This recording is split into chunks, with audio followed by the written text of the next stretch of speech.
So, who was the top 10 of 1992 in the WWF and WCW? At number 10, The Undertaker. Yes, this was kind of a year of redemption for the dead man. He started off the year former world champion, but he was a favorite to win the Royal Rumble. However, Hogan, would eliminate him, and that kind of ended their feud.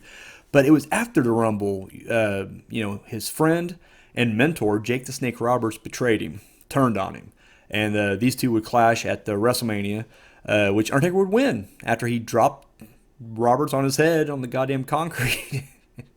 There you go. His next challenger came in the form of Kamala, the Ugandan giant. These guys would battle for two pay-per-views, ending with Taker literally driving the nail in the coffin of the feud. Like literally, because they took the match to a coffin match, which the man from the dark side won. At number 9, Typhoon. The Natural Disasters had a really, really good year this year. The first half of the year, they were chasing the tag titles. They battled Legion of Doom and Money Inc. However, each match they'd won, it was always by countout, so they could never get the titles. However, they'd eventually capture the straps, and that meant that they were basically going to have to go to war with their former manager, Jimmy Hart.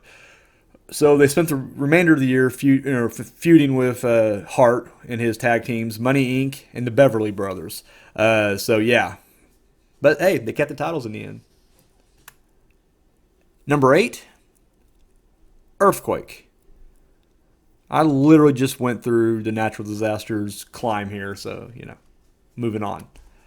At number 7, Shane Douglas. He kind of came back late in the year in WCW, but when he showed up, man, quickly made a name for himself in the tag division. Halloween Havoc, he teamed up with Z-Man and rookie Johnny Gunn, and they picked up a huge, unexpected win over a tag team that was full of, tag team veterans. They defeated Arn Anderson, Michael Hayes, and Bobby Eaton in a big 6-man tag match. That's insane.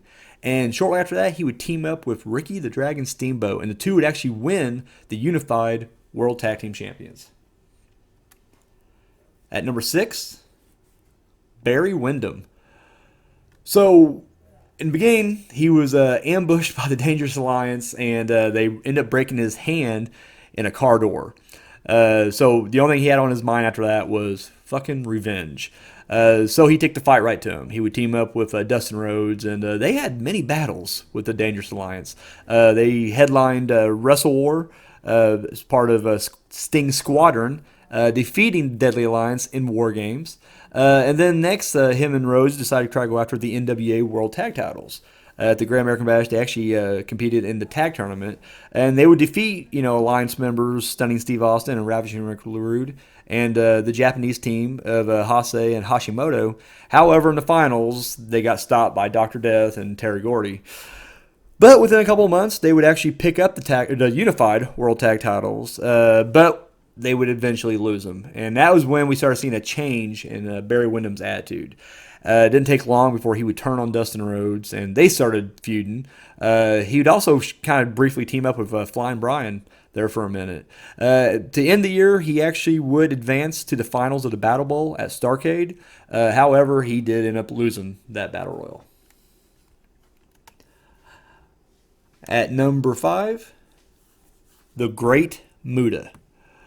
So Muta kind of bookend the entire year. He was there in the start. He was there at the end. At the start, him and Sting would team up at the main event of the WCW New Japan Super Show 2, defeating the Steiner Brothers.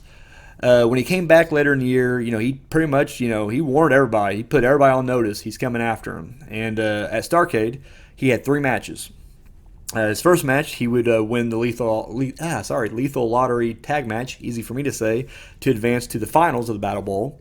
However, the second match didn't go so well. He took on NWA World Champion Masachono in a losing effort, but he would shock the world in the end because he would walk out the winner of the main event, the Battle Bowl Finals, when he won the Battle Bowl ring. At number 4, Ricky Steamboat.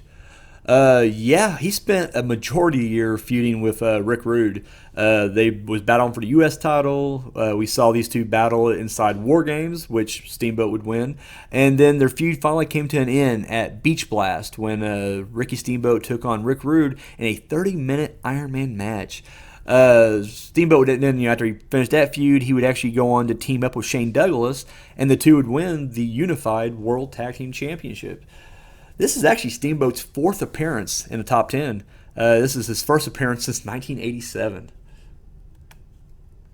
Number 3, The Natural, Dustin Rhodes. Rhodes, man, teaming up all over the place. He actually would start the year off teaming up with his dad at the WCW New Japan Super Show. They'd win. From there, though, he found a more permanent partner in Barry Windham, and this, of course, would be the feud with the Dangerous Alliance, which I've already covered when I talked about Barry Windham at number 6. Of course, once they split up, it was Dustin just trying to get revenge on his former friend and tag partner Barry Windham. He would advance to the finals in the main event at Starrcade. Unfortunately for him, though, it would be Windham that would eliminate him. But this is Dustin Rhodes' second appearance in the top 10. He was actually number 9 last year, so up 6 spots. Number 2, Sting. Sting had a tremendous year this year. Let's just run down the matches he won, all right? Him and Great Muta defeated the Steiners in the main event at the WCW New Japan Super Show. He beat his former friend Lex Luger to win the world title. He would lead his team to a victory at at Wrestle War in War Games. He would beat Cactus Jack in a Falls Count Anywhere match. He would beat Jake the Snake Roberts in a Coal Miner's Glove match. Then he would beat Vader in the finals of the King of Cable tournament at Starrcade. Sting had a hell of a year. And this is actually his third year in the top 10. His last appearance was back in 1990. And number 1, Ron Simmons. Look, this is a historical moment, not just in WCW, but just pro wrestling in general, when, he won the world title, became the first black world champion.